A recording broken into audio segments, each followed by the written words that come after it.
Hello, let me talk to you for 4 minutes about results reporting at UNESCO. What should a good results report look like?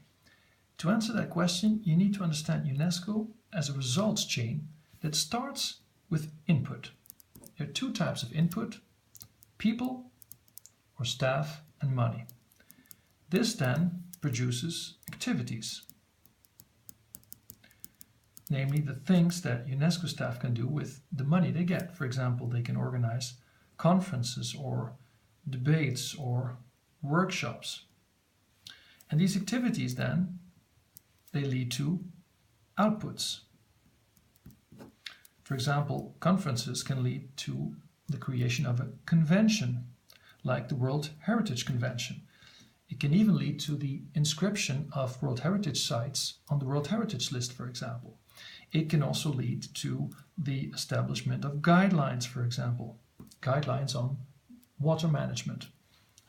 And these outputs then lead to, or they're supposed to lead to, what we're actually waiting for, and that is called outcomes, namely the changes in the world that we're looking for. For example, the World Heritage Convention is a very nice thing, but only if it leads to better protection of world heritage and of other heritage. Guidelines are very nice things, but only if they lead to actual improvement of water management, if member states use them, for example. Because if they end up in a drawer, it's worth nothing. Now, what does UNESCO's results report tell us about this results chain? Now, UNESCO in June 2014 did a study about that, and that study found a very interesting finding, namely this finding that I put in this box here, that most organizations, UNDP, UNICEF and others, they always report about outcomes, namely changes in the world.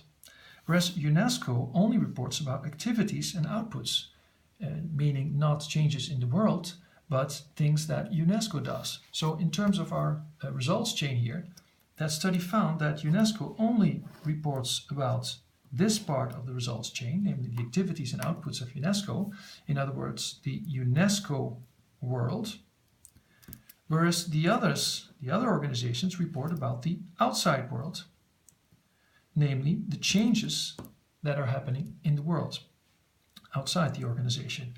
Now, this is the type of reporting that member states are interested in, because this is the change they're looking for. And they also wanted this for UNESCO. So what they did is they sat together with the Secretariat of UNESCO and they came up with this proposal. And it's called a new format of reporting to the Executive Board. And it was adopted by the General Conference in November 2015. And it boils down to the following, namely that UNESCO from now on should produce two results reports. One is called the Program Implementation Report, and that reports only about activities and outputs. It only tells us if the activities, the conferences, for example, and if the production of guidelines is on track. Is the conference well organized? Are the guidelines produced on time and with the right budget, etc. The second report is called the Strategic Results Report, and that is going to report to member states about the changes in the world, about the effects that these things are supposed to produce. This report is going to tell us if heritage is better protected. And this report is going to tell us if water management is improved, if education has improved, if children have better education, for example. And it's going to produce evidence for that. So this report is going to look at the state of the world, whereas this report is just going to look at the activities to see if their implementation is on track. Now, I can understand that now you're very excited about reading this report. Well, it's not there yet. The first copy is going to be presented to member states in the spring of 2016. That means very soon.